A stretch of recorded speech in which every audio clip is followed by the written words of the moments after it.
नमस्कार, आप देख रहे हैं देश न्यूज। मैं हूं आपके साथ सूरज पाठक। नमस्कार, मैं हूं आपके साथ ऋषिका गुप्ता। हमारे खास कार्यक्रम बीच बहस में आपका बहुत स्वागत है। हमारे खास कार्यक्रम बीच बहस में आज हम बात करने वाले हैं जम्मू कश्मीर की। दरअसल जम्मू कश्मीर भारत में हमेशा से चर्चा का विषय रहा और इस बार चर्चा का विषय इसलिए है क्योंकि 10 साल बाद चुनाव होने वाले हैं।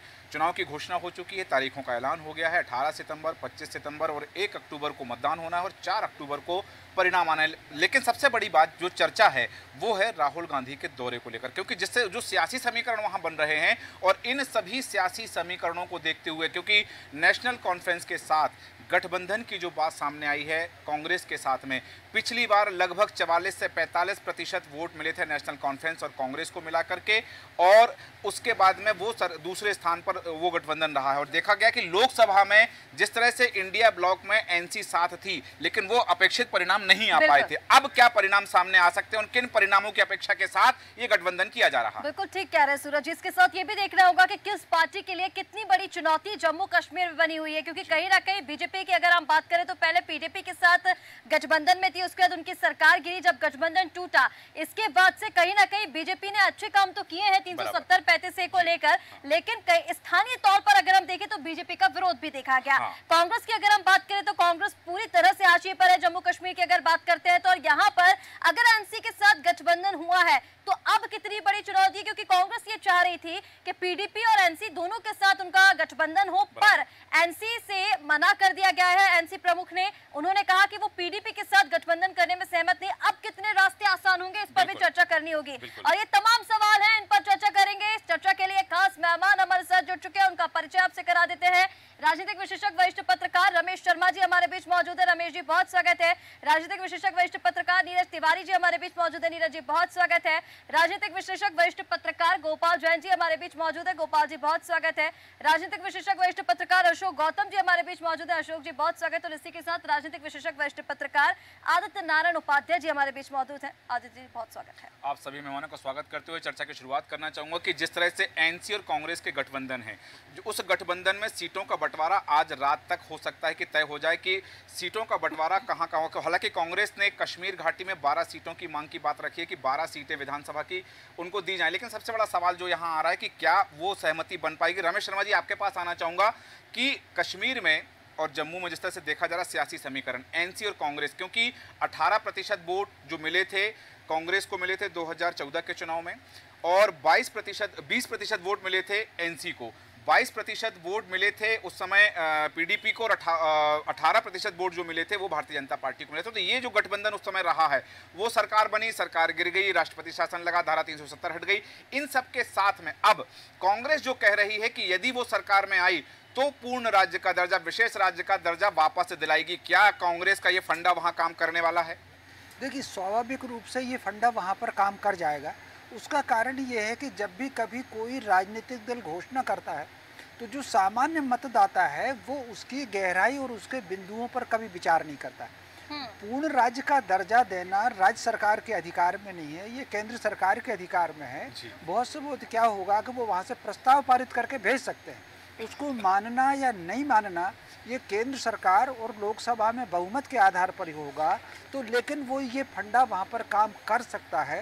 वो फिर जिस तरीके से आपने खुद भी बताया, वहाँ जो वोटों का डिवीज़न है, उस वोटों के डिवीज़न में स्वाभाविक रूप से ये जो गठबंधन है, ये कहीं ना कहीं इस गठबंधन थोड़ा प्रभावी दिख रहा है। इसके अलावा एक और बात कश्मीर में अगर आप देखेंगे तो वहाँ पर जो अलगाववादी शक्तियाँ हैं वो अपेक्षाकृत अधिक प्रभावशाली हैं और उनके दबाव में जो सामान्य नागरिक है वो लगभग चुपचाप रहता है। पिछले दिनों तो ये तक वहाँ पर देखा गया था कि जो मतदान था उसमें बड़ी संख्या में फर्जी मतदान की शिकायतें भी आई थी। अब जो भी उसके पीछे कारण है, लेकिन ये जो अभी घोषणाएं की जा रही हैं 370 को बहाली करने की, पूर्ण राज्य के दर्जे की, ये मैं समझता हूँ जनता में ये मुद्दा तो काम करेगा। जी ठीक है, आपने कहा कि ये मुद्दा काम करेगा, लेकिन आपको लगता है कि जैसा आपने खुद कहा अपने वक्तव्य में कि ये जो अधिकार है ये केंद्र सरकार का अधिकार है, क्या कांग्रेस राज्य में सरकार बना करके विशेष राज्य का दर्जा दिलाने का जो प्रलोभन दे रही है ये जनता के साथ छलावा है? नहीं, निश्चित रूप से वाकई ये जो एक प्रकार से छलावाई जैसा है, क्योंकि हमेशा राज्यों के चुनाव में राजनीतिक दलों को वो आश्वासन देना चाहिए जो उनके अधिकार में है। हमने पिछले लोकसभा चुनाव में भी देखा, पिछले कई विधानसभा चुनाव में भी देखा, राजनीतिक दलों ने कई ऐसे भी वादे कर लिए जो उनके अधिकार में नहीं था, जो दूसरे के केंद्र के अधिकार में था। तो स्वाभाविक रूप से ये वाकई एक प्रकार से छलावा जैसा ही है। वो फिर एक और जो घोषणा उन्होंने की है, बहुत आश्चर्यजनक घोषणा है। जो लोग आतंकवाद या दूसरी धाराओं में बंदी हैं, वहां पर है, कश्मीर में है, उनको उन्होंने राजनीतिक बंदी माना है। हाँ। और कहा है कि उनको छोड़ देंगे। आप कल्पना कर सकते हैं, जो लोग पत्थरबाज हैं, हाँ। उनको क्या राजनीतिक बंदी माना जा सकता है? और जो लोग पाकिस्तान से मिलने की बात करते हैं, जो पाकिस्तान की भाषा बोलते हैं, और उनको अगर उसमें गिरफ्तार किया गया है, जिनको आतंकवाद में गिरफ्तार किया गया, क्या वो राजनीतिक बंदी हो सकते हैं? ये भी एक वहाँ पर बड़ी घोषणा की है। स्वाभाविक रूप से ये घोषणा भी एक प्रकार से थोड़ा प्रभाव तो डालेगी।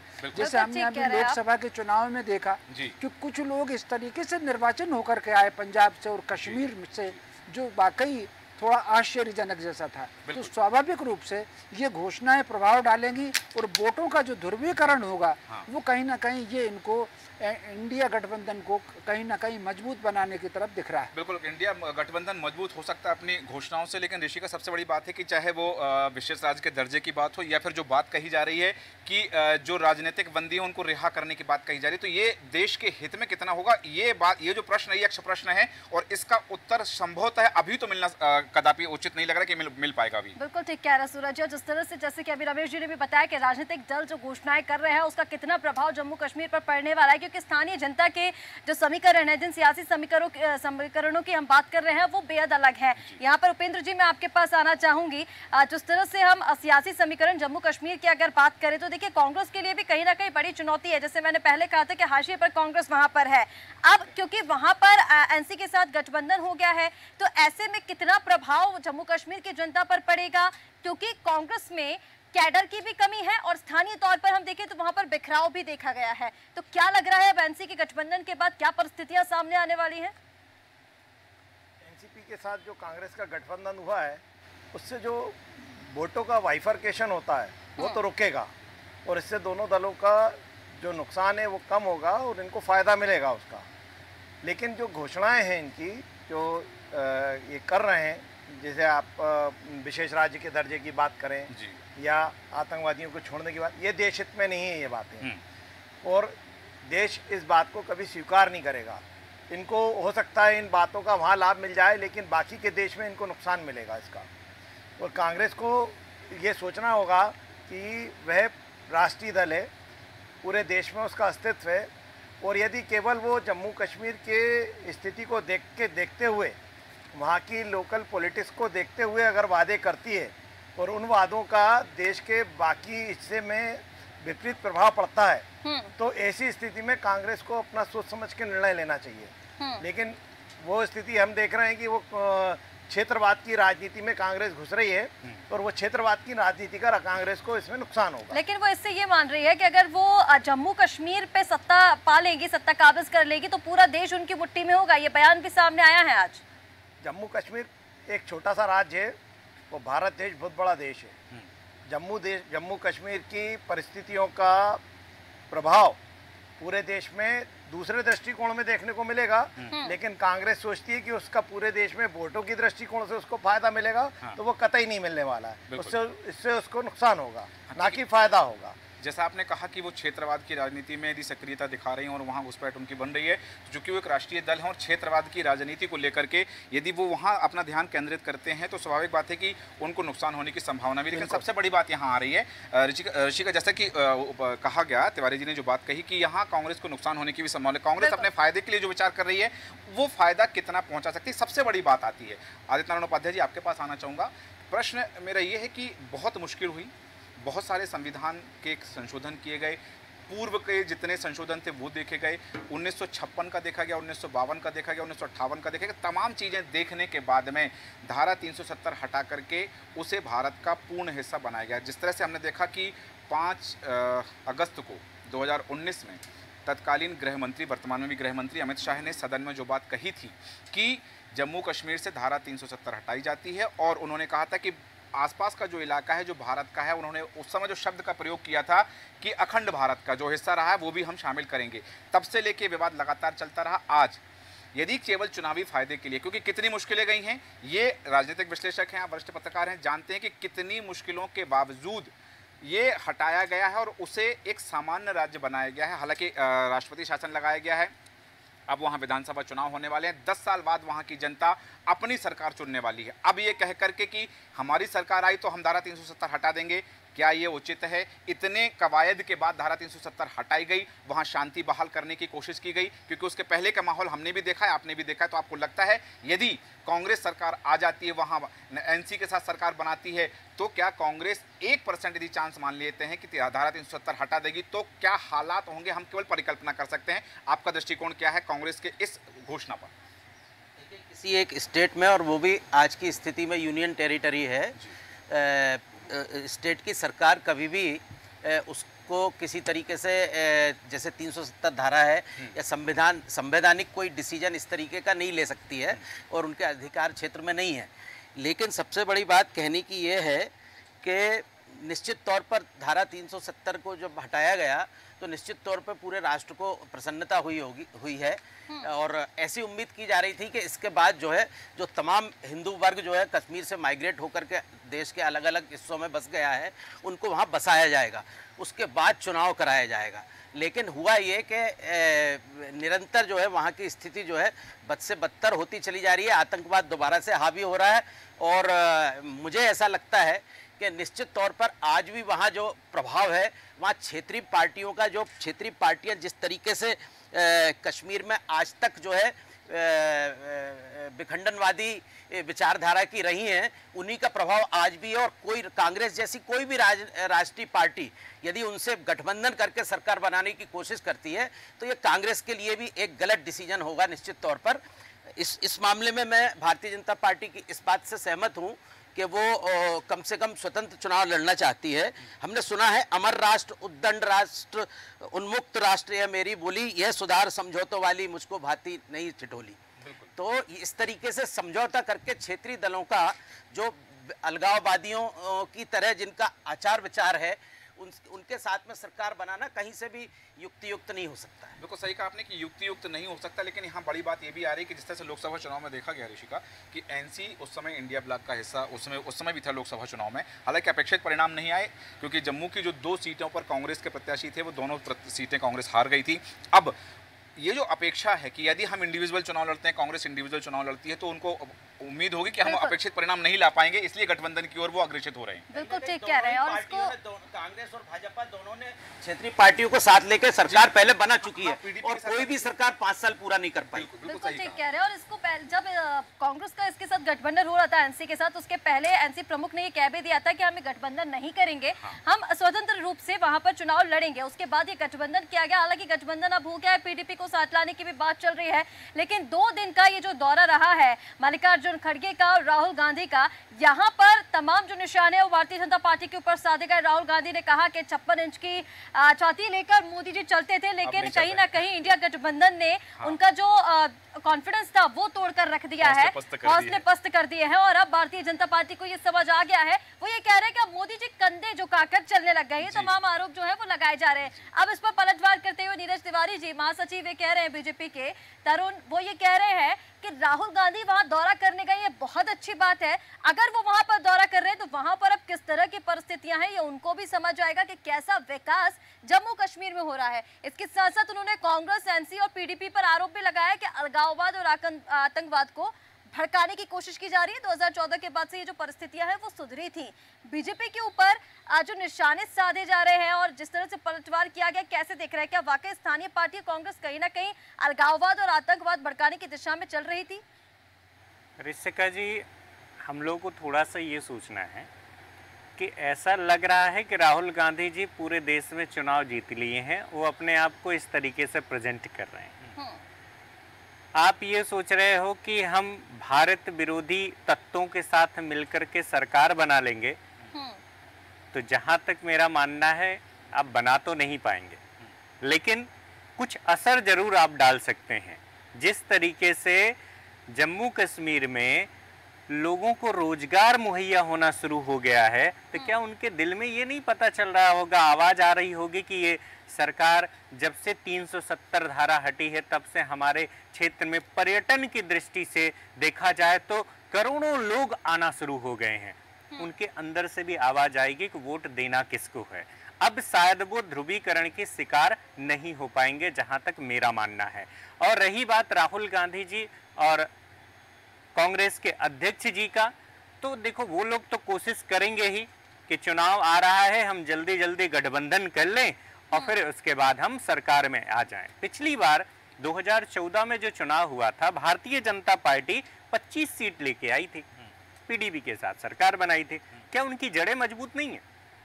क्या 25 सीट पिछली बार कांग्रेस लेके आई थी? बिल्कुल नहीं लेके आ पाई थी 25 सीटें। 18 सीटें थी कांग्रेस। हाँ, नहीं ले पाई थी उतनी सीटें, लेकिन बीजेपी इतनी सीट तो लेके आई है।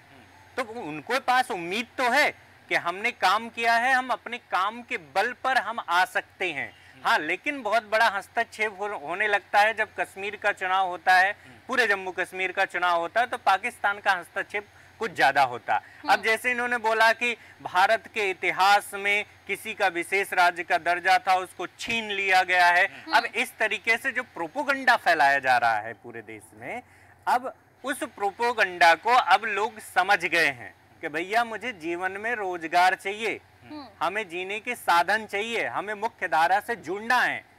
और तो भारत की मुख्य धारा से यदि हम जुड़ गए, मतलब केंद्र सरकार का वो फैसला आप सही मानते, धारा 370 हटाने बिल्कुल सही मानते, हम ही नहीं मानते, वहाँ की आम जनता भी दोबारा लागू करने की फैसले बात को कितना सही मानते हैं आप? दोबारा लागू अब बहुत मुश्किल है, और खैर उनके हाथ में नहीं है। और मेरा ये मानना है कि राहुल गांधी जी को अच्छे मुद्दे लेके आना है, ऐसे मुद्दे नहीं लाना है जो आप लागू कर ही नहीं सकते। आपने एक शब्द कहा कि जो देश विरोधी ताकतें हैं उनके साथ मिलकर के चुनाव लड़ने की बात है और वहाँ सरकार बनाने की बात है। मैं चाहूंगा इस कथन का भाव स्पष्ट कर दें आप।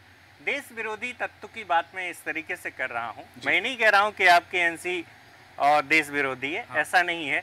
और भी तत्व हैं, जैसे पाकिस्तान से कोई स्टेटमेंट आता तो आप उस समय खंडन नहीं करते हैं, उस समय उनका समर्थन देने के लिए खड़े हो जाते हैं, या तो आप कुछ बोलते नहीं हैं। अब जब यदि पाकिस्तान से कोई ऐसा स्टेटमेंट आता है तो आपको उसका खंडन करना है कि भैया ये भारत है, भारत में हम सभी लोग एक हैं, पार्टियां अलग अलग हैं, हम राष्ट्र के लिए काम कर रहे हैं, आप बाहरी तत्व हमारे में हस्तक्षेप नहीं कर सकते। बिल्कुल सही कहा आपने कि वहाँ का युवा रोजगार चाहता है, वहाँ की जनता क्षेत्र का विकास चाहती है, राज्य का विकास चाहती है, भले वो केंद्र शासित प्रदेश है, वहाँ विधानसभा चुनाव हो रहे हैं, 10 साल बाद वहाँ की जनता को अपनी सरकार चुनने का मौका मिल रहा है। सबसे बड़ी सवाल, सबसे बड़ी बात जो वहाँ उपस्थित हो रही है, गोपाल जैन जी आपके पास आ रहा हूँ, वहाँ की जनता, जैसा कि तिवारी जी ने कहा कि वहाँ की जनता क्या चाहती है, वहाँ की जनता की अपेक्षा क्या है? केवल अपनी राजनीतिक रोटियां सेकना, अपनी सत्ता की लोलुपता मिटाने के लिए, सत्ता पर आरूढ़ होने के लिए, चाहे मैं भारतीय जनता पार्टी की बात करूं, पीडीपी की बात करूं, एनसी की बात करूं, कांग्रेस की बात करूं या अन्य क्षेत्रीय दल जो वहाँ छोटे छोटे हैं, क्योंकि 12 से 22% तक का जो वोट प्रतिशत है 2014 के चुनाव में, वो उन दूसरी और पार्टियों को भी गया था, इन 4 पार्टियों को छोड़ करके। तो सबकी अपनी सत्ता की लोलुपता है, केवल अपनी सत्तारूढ़ होने की इच्छा अभिलाषा को पूरा करने के लिए वहाँ की जनता के उद्देश्य, वहाँ की जनता के हित, वहाँ की युवाओं के उद्देश्य, वहाँ के युवाओं के हित हाशिए पर रख दिए जाएंगे क्या? मैं नीरज जी की बात से सहमत हूँ। बहुत मुश्किल कश्मीर शांति के दौर से मैं वापस आया है, पत्थरबाजी वहाँ बंद हुई है और किसी को भी मुंगेरी लाल के हसीन सपने देखने से रोका नहीं जा सकता है। आज जिस तरह से हमारे ये जो लीडर्स हैं, इनको राहुल गांधी और ये जो कांग्रेस अध्यक्ष जी हैं, क्या जब कश्मीर में लाखों लाख कश्मीरी ब्राह्मणों का खुलेआम कत्लेआम हो रहा था, तब इन्हें जाने की फुर्सत नहीं मिली थी क्या? तब इनका कहाँ था? और आज जब भारत सरकार ने और हमारी सेना ने ठाना है कि हम वहाँ से आतंकवाद को बिल्कुल नस्तबूत कर देंगे, ऐसे और आप देख लीजिए सूरज जी, मैं आपके पास में फिर आऊँगा और फिर आपसे कहूँगा, अभी कुछ दिनों बाद ही देख लीजिए, 8-10 दिन के अंदर ही कश्मीर में फिर से बड़े पैमाने पे प्रायोजित खून खराबा चालू हो जाएगा। इनकी यात्रा जहाँ जहाँ होती है, आपकी संभावना का आधार क्या हो सकता है गोपाल जैन जी?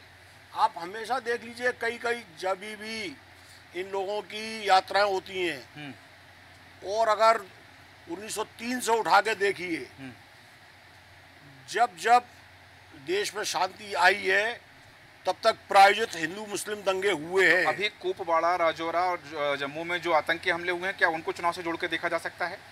उस समय चुनाव की घोषणा नहीं हुई थी जब ये आतंकी हमले हुए हैं। बिल्कुल देखा जा सकता है।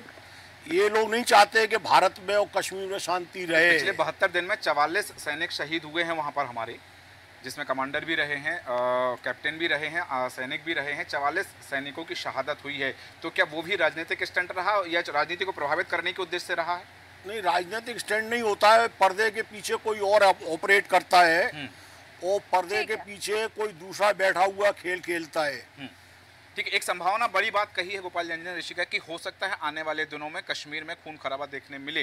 अब वो किस स्तर का हो सकता है, उनकी संभावना का जो आधार है, हालांकि जैसा उन्होंने कहा कि जब जब दौरे होते हैं उसके बाद में कुछ घटनाक्रम होते हैं, ये इतिहास रहा है, लेकिन वो इतिहास तब का रहा है जब कश्मीर में धारा 370 कायम थी, वो विशेष राज्य था। अब केंद्र शासित प्रदेश है और जैसा कि हम देख रहे हैं कि हालांकि राहुल गांधी ने कहा कि धारा 370 हटाने के बाद में, आपने भी अपने वक्तव्य में जिसका जिक्र किया कि नरेंद्र मोदी अब सीना झुका करके, कंधे झुका करके चलने लगे, लेकिन हमने देखा कि जब वो जम्मू कश्मीर गए थे और वहां पर सभा को संबोधित किया था तो उन्होंने जिक्र किया था लोकसभा चुनाव के दौरान। कह रहे हैं सूरज जी, कहीं ना कहीं देखिए जिस तरह से यहाँ पर बात की जा रही है, आपने स्थानीय लोगों की बात की कि स्थानीय लोग वहां पर क्या चाह रहे हैं, स्थानीय जनता जो है वो आखिर क्या चाह रही है, बेरोजगारी चाह रही है, देश का विकास चाह रही है, या फिर किन चीजों को लेकर ये चुनाव इस बार वहां पर होना है। देखिए जब सर्वे किया गया तो जनता से ये भी सुनने को मिला कि जो अभी केंद्र शासित प्रदेश है, क्योंकि कहीं ना कहीं वो जो ब्यूरोक्रेट्स हैं वो बाहर के हैं और इसीलिए वो अभी स्थानीय जनता से कनेक्ट नहीं कर पाते, इसलिए सबसे पहली डिमांड तो यही है, जनता का ये कहना है कि हम काफी समय से, लंबे समय से ये बात कर रहे थे, ये डिमांड हमारी थी, मांग थी कि हमारे जम्मू कश्मीर में एक अपनी सरकार हो, जो वहां के लोग बनाए, वहां के स्थानीय नेता हो, जो उनकी भाषा को समझे, कभी कभी भाषा शैली को लेकर भी उनके दर्द को समझे, उनकी भाषा को समझे, जिस भाषा में वो बात कर रहे हैं वो चीजें समझ में आए। ये बातें जो थी वो वहां पर सर्वे में सामने आ रही थी। लेकिन यहाँ पर हम कांग्रेस, एनसी, पीडीपी की जिस तरह से बात कर रहे हैं कि भाई स्थानीय पार्टियां वो हैं और अगर गठबंधन हो जाता है तो क्या परिस्थितियां होंगी, उसके साथ साथ क्योंकि भारतीय जनता पार्टी एकला चलो की राह पर है, तो यहाँ पर अब ये भी देखना होगा कि बीजेपी के लिए ये जो पार्टियां हैं वो कितनी बड़ी चुनौती बन रही है। अशोक गौतम जी, इसी सवाल का मैं जवाब आपसे चाहूंगी। तो स्थानीय जनता को लेकर एक प्रक्रिया आपकी चाहूंगी, दूसरा बीजेपी के लिए कितनी बड़ी चुनौती ये पार्टियां साबित होंगी अगर पीडीपी भी एनसी और कांग्रेस के साथ गठबंधन में आ जाती है तो? सूरज पाठक जी और इसका जी नमस्कार। मैं आपसे कहना चाहूँगा, जम्मू कश्मीर में कुल 114 सीट हैं, 24 सीटें पीओके के लिए हैं, 90 सीटें अपने जम्मू कश्मीर के लिए, कश्मीर के लिए 47 सीटें और 43 सीट जो है जम्मू के लिए, जिसमें से इस बार सबसे मुख्य परिवर्तन किया, 16 सीटें हैं एससी और एसटी के लिए रिजर्व रखी गई हैं, जो कि आज से पहले कभी ऐसा हुआ नहीं था। 2022 में परिसीमन लागू हो गया वहाँ पर। परिसीमन का 13 सीटें जिसमें से जम्मू में आती हैं। ये 16 सीटें हमेशा हंग असेंबली रही है, वहाँ पे कोई स्पष्ट बहुमत कभी आता नहीं है, लेकिन ऐसा लगता है ये जो 16 सीटें हैं ये इस बार जरूर ये निर्णायक भूमिका में रहेंगी, कौन जीत के आता है और कौन इसका वो करेगा। वही बात हमारे पत्रकार जी ने बोला कि जहाँ जहाँ राहुल जी जाते हैं, राहुल जी तो आजकल जहाँ भी जा रहे हैं अराजकता फैलाने का काम कर रहे हैं। कहीं भी जाएंगे अराजकता, ऐसी भाषण देंगे, ऐसे काम करेंगे, जहर की राजनीति की बात जहर की राजनीति करेंगे। वो कहते हैं कि कश्मीर के अंदर मेरे खून का रिश्ता है, कश्मीर जो है मेरी आत्मा बसती है कश्मीर के अंदर। 1990 में आपकी आत्मा कहाँ चली गई थी जब वहाँ पे दुनिया भर का वो हुआ था, हिंदुओं के साथ अत्याचार हुए, आज तक वापस लौट के नहीं गए। उस समय आपकी आत्मा कहाँ गई हुई थी? आत्मा सो गई थी क्या? तो कहने का तात्पर्य मैं ये कहना चाहूँगा कि ये इसमें निश्चित बात है, मौसम अभी बहुत ख़राब चल रहा है।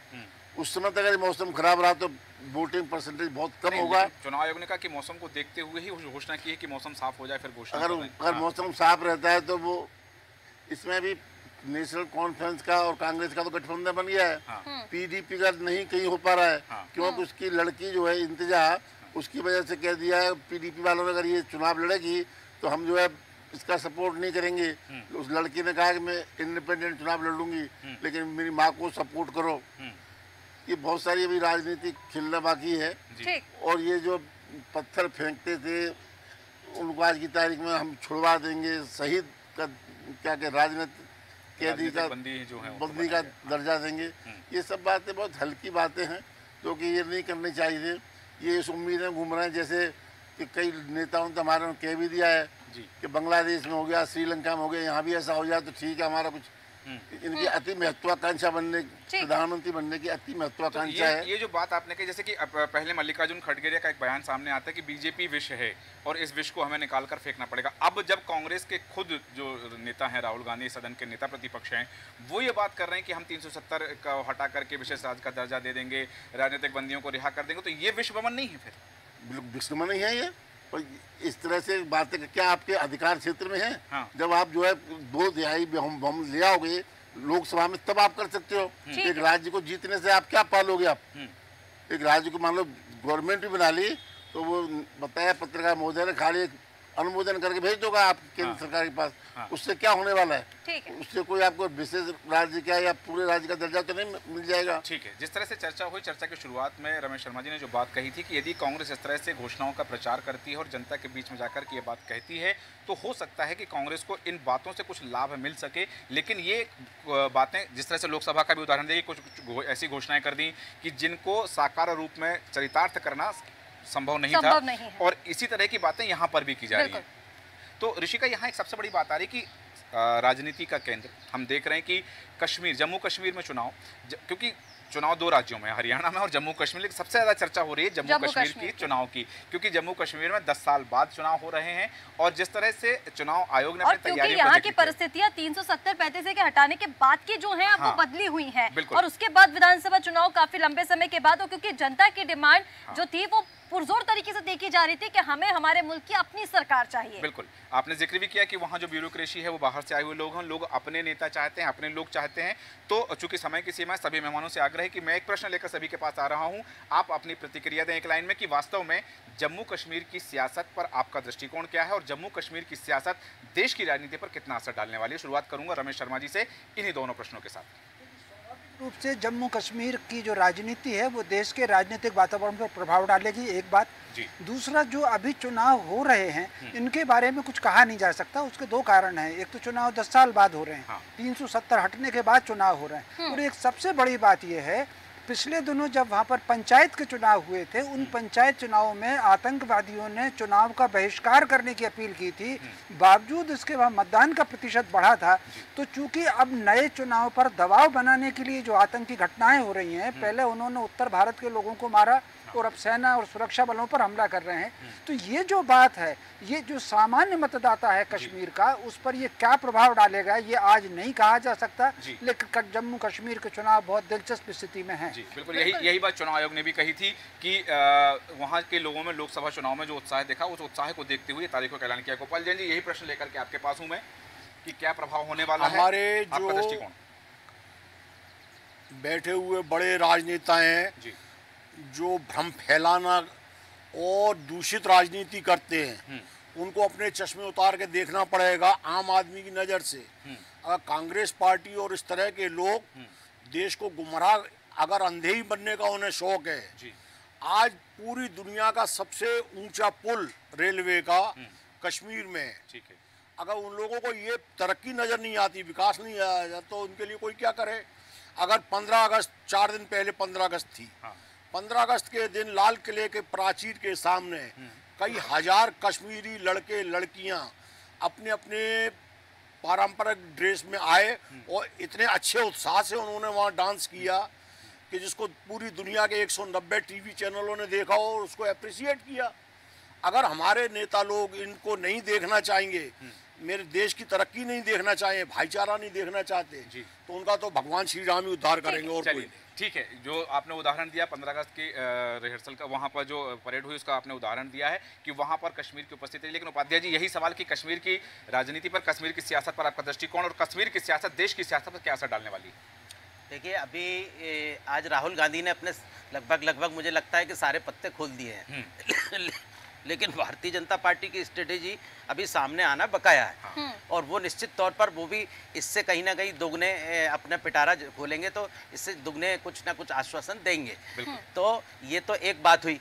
दूसरे, ये निश्चित तौर पे सही है कि अकेले के दम पे भारतीय जनता पार्टी का सरकार बनाना तो मुश्किल है, और इस आज के जो गठबंधन से ऐसा लगता है कि कांग्रेस की नेशनल कॉन्फ्रेंस के साथ सरकार बन सकती है, लेकिन वो राष्ट्र देश हित में नहीं रहेगी, लोकतंत्र के हित में नहीं रहेगी निश्चित तौर पर। और हमेशा खींचातानी केंद्र और राज्य सरकार में बनी रहेगी। उसी तरह से भारतीय जनता पार्टी यदि कम सीटें लाती है और इनकी सरकार भी नहीं बन जाती है, और भारतीय जनता पार्टी मजबूरन यदि किसी क्षेत्रीय दल को समर्थन देती है सरकार के लिए, वो भी अपने आप में निश्चित तौर पर कश्मीर के लिए ठीक नहीं रहेगा। बिल्कुल, वहाँ के लिए जो सरकार आएगी, यदि पूर्ण बहुमत के साथ कोई भी सरकार आती है, गठबंधन की सरकार, यदि हम बात करें एनसी और कांग्रेस के गठबंधन की, तो यदि उनकी भी सरकार आती है तो सबके अपने अपने हित सधे रहेंगे, सब अपने अपने लोगों को मंत्रिमंडल में शामिल करना चाहेंगे, विशेष पैकेज की बात हो जाएगी वहाँ पर, तो ये कहीं ना कहीं पर विरोधाभास उत्पन्न हो जाएगा। बिल्कुल ठीक कह रहा हूँ, जैसे कि आदित्य नारायण जी ने कहा कि अभी कांग्रेस ने अपने लगभग सारे पत्ते खोल दिए हैं, लेकिन बीजेपी की स्ट्रेटेजी अभी सामने आना बाकी है। और इन्हीं प्रश्नों पर मैं आपसे प्रतिक्रिया लेना चाहूंगी उपेंद्र तिवारी जी। जैसे कि सूरज जी ने अभी कहा था कि कश्मीर की सियासत और कश्मीर की राजनीति, क्या परिस्थितियां यहाँ पर देखने को मिलेंगी, और उसी के साथ साथ कश्मीर में जो परिस्थितियां रहेंगी उसका देश की सियासत पर कितना असर पड़ेगा, एक लाइन में आपका उत्तर। कि एक एक वोटर काउंटेबल होता है, और सबसे बड़े दुर्भाग्य की बात है कि कोई भी पार्टी इस समय कश्मीर से जो विस्थापित कश्मीरी पंडित हैं उनकी कोई भी बात नहीं कर रहा है, तो ये हमारे लिए दुर्भाग्य की बात है। कश्मीरी पंडितों की बात सबसे पहले होनी चाहिए कश्मीर के अंदर। वो वहाँ के अंग हैं, वो वहाँ के निवासी हैं, वो अपनी संपत्ति छोड़ के देश के विभिन्न हिस्सों में जा रहे हैं, और ना कांग्रेस पार्टी इसकी बात कर रही है, ना बीजेपी बात कर रही है। बीजेपी हिंदुत्व की बात करती है, लेकिन इस मुद्दे पे बीजेपी कुछ नहीं बोल रही है। तो जहाँ कश्मीरी पंडितों का हित है, वो भी तो वोटर हैं, उन्हें भी तो वोट डालने का हक है, और उनके वोटों से भी तो सत्ता के अंदर कोई ना कोई बात प्रभावित होगी।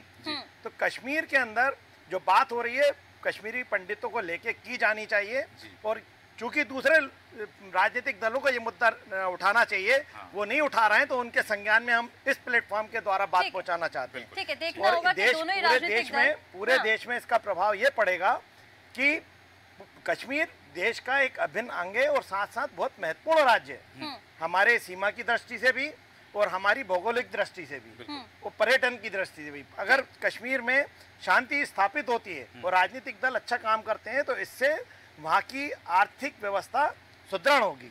ठीक है, तो देखना होगा कि जम्मू कश्मीर में कितना विकास इन चुनावों के बाद होता है, जैसे कि जनता भी डिमांड कर रही है। नीरज जी, इन्हीं दोनों प्रश्नों पर आपसे प्रतिक्रिया में चाहूंगी। जैसे कि उपेंद्र जी ने कहा कि एक एक वोटर काउंटेबल होता है, लेकिन राजनीतिक दलों को लेकर जो उनकी निराशा सामने आई है कि कश्मीरी पंडितों को लेकर कोई भी दल नहीं कर रहा है जो महत्वपूर्ण है।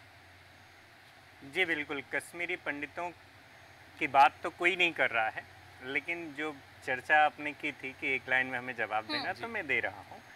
यदि मान लीजिए कि भारतीय जनता पार्टी वहाँ सरकार बनाने में सफल होती है, तो उनको ये ध्यान देना पड़ेगा कि वहाँ के क्षेत्रीय जो चर्चित नेताओं को लेकर के आप सरकार बना सकते हैं, क्योंकि आप बहुमत में आना आपके लिए कोई बड़ी बात नहीं है। जिस तरीके से कांग्रेस और एनसी का ज़्यादा लोकल स्तर पे हो सकता है कि बहुत अच्छी पकड़ है, कांग्रेस की तो है नहीं, लेकिन एनसी की है, लेकिन विकास के मुद्दे पे यदि बात होगी तो भारतीय जनता पार्टी सरकार बना लेगी। और इसमें चुनाव आयोग को ये बहुत ध्यान देना होगा कि यदि किसी ने फालतू का स्टेटमेंट किया तो उसको प्रचार करने से तुरंत बहिष्कार करना चाहिए। तो उस मुद्दे को लेकर के यदि चर्चा होगी तो जाहिर सी बात है भारतीय जनता पार्टी सरकार में आ सकती है। देखना होगा कि भारतीय जनता पार्टी अब कौन सा कार्ड प्ले करती है, क्योंकि अभी तक भारतीय जनता पार्टी की जम्मू कश्मीर को लेकर स्ट्रेटेजी सामने नहीं आई है। लेकिन फिलहाल अशोक जी, आपसे इन्हीं दोनों प्रश्नों पर जवाब कि क्या कुछ असर राजनीति और सियासत पर पड़ने वाला है, जम्मू कश्मीर पर भी और जम्मू कश्मीर की सियासत से देश की राजनीति पर भी। मैडम, गुलाम नबी आज़ाद जो अभी उन्होंने खोला नहीं है, वो राजनीतिक पार्टी बना रहे हैं या बीजेपी को सपोर्ट करेंगे, बहुत कुछ डिपेंड करेगा। 43 सीटें हिंदू बाहुल क्षेत्र में हैं जम्मू में, और 47 सीटें कश्मीर में हैं। अगर 43 सीट में से कुछ 40 सीट भी अगर ये ले लेते हैं और 2, 4, 5 सीटें उधर से भी आ सकती है, हो सकता है कि बीजेपी की सरकार बन जाए। और उसमें गुलाम नबी आज़ाद बहुत अच्छा पार्ट प्ले करते हैं। आज अपने राहुल गांधी जी आइसक्रीम खा रहे थे और उसके बाद उन्होंने लंच भी लिया। क्या 370 हटने से पहले ऐसा संभव था क्या? लेकिन इस बात को वो देख नहीं रहे हैं। जब उस समय पत्थरबाजी होती रहती थी, लेकिन ये बात तो बहुत, मुझे तो लगता है बीजेपी की सरकार बनेगी, क्योंकि अभी बहुत सारे पत्ते खुलने बाकी। जैसे पत्रकार जी ने बताया कि बीजेपी कुछ अगर हिंदू, देखिए बीजेपी ने ये थोड़ा सा गलत हो रहा है कि कश्मीरी पंडितों के बारे में कोई स्टेटमेंट कहीं से ठीक है, बिल्कुल। चर्चा में एक बात और आई, कश्मीरी पंडितों के बारे में कोई चर्चा नहीं कर रहा, हालांकि समय हो चुका, पर एक प्रश्न मेरे मन में आया है ऋषिका, और वो प्रश्न ये है कि आने वाला चुनाव जो 5 साल बाद चुनाव होंगे, अभी पहले 87 सीटें थी, अब परिसीमन 2022 में लागू हुआ तो अब 90 सीटें हो गई हैं। मैं एक प्रतिक्रिया अपने दाएं ओर खड़े हुए अतिथियों से और वरिष्ठों से, और एक प्रतिक्रिया अपने बाएं ओर खड़े हुए वरिष्ठों से चाहूँगा कि क्या भारतीय जनता पार्टी या भारतीय जनता पार्टी समर्थित सरकार बनेगी कश्मीर में चुनाव परिणाम के बाद, तो क्या आने वाला चुनाव 114 सीट पर होगा? मैं उन 24 सीट की बात कर रहा हूं जो पीओके की हैं। और यदि कांग्रेस की सरकार बनेगी तो क्या वो 24 सीटों पर चुनाव की संभावना हो सकती है? क्योंकि भारतीय जनता पार्टी गृह मंत्री अमित शाह जो कह चुके हैं, रक्षा मंत्री राजनाथ कह चुके हैं लोकसभा चुनाव के दौरान कि पीओके को हम भारत में मिला के रहेंगे। रमेश शर्मा जी, आदित्य उपाध्याय जी, आप में से जो चाहे एक प्रतिक्रिया। स्वाभाविक रूप से ये निश्चित रूप से अगर भारतीय जनता पार्टी की सरकार बनी तो भले ही वो स्थान रिक्त रहें, उन 24 सीटों पर भी चुनाव की संभावना है, उनको खाली बिल्कुल रखा जाएगा, इसकी संभावना पूरी है। आज भी सदन में खाली रहती हैं वो 24 सीटें, तो संभावना हो जाएगी बीजेपी की सरकार बनेगी तो। आपकी ओर से एक प्रतिक्रिया तिवारी जी। जी बिल्कुल, 24 सीटों पे चुनाव की संभावना नहीं है, 24 सीटों पे चुनाव होगा। हाँ, यदि किसकी सरकार आने पर? भारतीय जनता पार्टी की सरकार। यदि कांग्रेस और एनसी की आई तो? यदि कांग्रेस की सरकार आई तो जैसे पहले चल रही थी ना, ठीक है, कहानी वही फिर से आगे बढ़ेगी। जी जी तिवारी चाहता हूँ, ये कठिन कड़ी है, आसान नहीं है, और ये लोकल लेवल पे डिपेंड नहीं करती, ये केंद्र सरकार के ऊपर निर्भर करती है, और इसके लिए केंद्र सरकार को दबंगी दिखाना पड़ेगी, दिलेरी दिखाना पड़ेगी, और मुझे नहीं लगता कि आने वाले 5 साल में मेरा प्रश्न तब उठता है तिवारी, जब पाकिस्तान ने कह दिया है, पाकिस्तान के राजस्व विभाग ने कह दिया है कि वो हिस्सा हमारे पाकिस्तान के दस्तावेजों में शामिल नहीं है। बिल्कुल नहीं है, उसके बाद भी वो कड़ी, वहाँ के लोग नहीं चाहते हम हिंदुस्तान में मिल जाए। ठीक है उपाध्याय जी, अब चूंकि समय हो चुका, लेकिन 1 मिनट अपनी बात। मेरा विचार ये है कि आज की तारीख में यदि पाक अधिकृत कश्मीर को मिलाते हैं तो इसके पहले 100 बार सोचना चाहिए। सबसे पहली बात यह है कि वहाँ जो मुस्लिम और हिंदुओं का जो संतुलन है, उस संतुलन में मुस्लिमों का पाला और भारी हो जाएगा। पहली चीज, अमित शाह ने कहा है कि केवल मिलाना नहीं है, घर वापसी होगी वहाँ के लोगों की, मतलब वो धर्म परिवर्तन करेंगे। वो बहुत दुरूह बात जी, वो इतना आसान नहीं है। जी गोपाल जी, आप इस पर आपकी भी प्रतिक्रिया 30 सेकंड में। नहीं, देखिए, आशावादी रहना चाहिए जी, और जो इंटरनेशनल मीडिया कह रहा है और जो बड़े बड़े भारत के विश्लेषक कह रहे हैं कि वहाँ पर चुनाव होगा, निश्चित होगा, और पॉजिटिव आंसर्स आएंगे वहाँ से। क्योंकि मैं, ये मेरा प्रश्न एक भारतीय होने के नाते था कि मैं चाहता हूं कि वो 24 सीटें जो आज जम्मू कश्मीर की विधानसभा में खाली रहती हैं, रमेश शर्मा जी ने कहा कि बीजेपी की सरकार आती है, तिवारी जी ने कहा कि बीजेपी की सरकार आती है, तो आने वाले 5 साल बाद जो चुनाव होंगे वो उन 24 सीटों को मिलाकर के 114 सीटों पर हो सकते हैं। ऋषिका बिल्कुल ठीक कह रहे हैं सूरज जी, हो सकता है कि 114 सीटों पर चुनाव हो, संभावना है। और क्योंकि जैसे कि हमारे विशेषज्ञों ने कहा कि संभावना पूरे तरह से है, अगर भारतीय जनता पार्टी की सरकार बनती है, उनके समर्थन में सरकार बनती है, तो निश्चित तौर पर वहां पर 114 सीटों पर ही चुनाव अगले 5 सालों में होंगे। फिलहाल हमारी इस चर्चा में आज हम चर्चा कर रहे थे कि जम्मू कश्मीर में जो चुनाव होने वाले हैं उसको लेकर राहुल गांधी और खड़गे जो 2 दिवसीय दौरे पर जम्मू कश्मीर पहुंचे, और वहां से जो बयानबाजी सामने आई, एक बड़ी चीज ये भी सामने आई कि एनसी से उनका गठबंधन हो गया, पीडीपी से गठबंधन की तैयारी में अब देखना होगा, क्योंकि वो रहा आसान इसलिए भी नहीं क्योंकि एनसी प्रमुख नहीं चाहते कि पीडीपी उनके साथ चुनाव लड़े, गठबंधन हो। अब देखना होगा, क्योंकि भारतीय जनता पार्टी की भी स्ट्रेटेजी सामने आई, तो भारतीय जनता पार्टी किन पत्तों को खोलती है और क्या परिस्थितियां जम्मू कश्मीर में बनती है। बिल्कुल सही कहा आपने कि कांग्रेस ने अपने पत्ते खोल दिए हैं, और जहां एक तरफ 370 की बात कही, विशेष राज्य का दर्जा देने की उन्होंने बात कही है, और राजनीतिक बंदियों को रिहा करने की बात कही है, अब भारतीय जनता पार्टी अपने पाले से कौन से पत्ते खोलती है और उसका जनता पर क्या प्रभाव पड़ेगा, ये देखना दिलचस्प होगा। हालांकि बिंदु और जिन पर हम चर्चा कर सकते हैं, पर समय हमें अनुमति नहीं देता, चर्चा को विराम देंगे। आप सभी मेहमानों को, उपेंद्र तिवारी जी, नीरज तिवारी जी, अशोक गौतम जी, आदित्य उपाध्याय जी, गोपाल जैन जी, रमेश शर्मा जी, आप सभी का धन्यवाद चर्चा में शामिल होने के लिए। कल फिर ज्वलंत मुद्दे के साथ होगी आपसे मुलाकात, तब तक बने देश न्यूज के साथ। नमस्कार।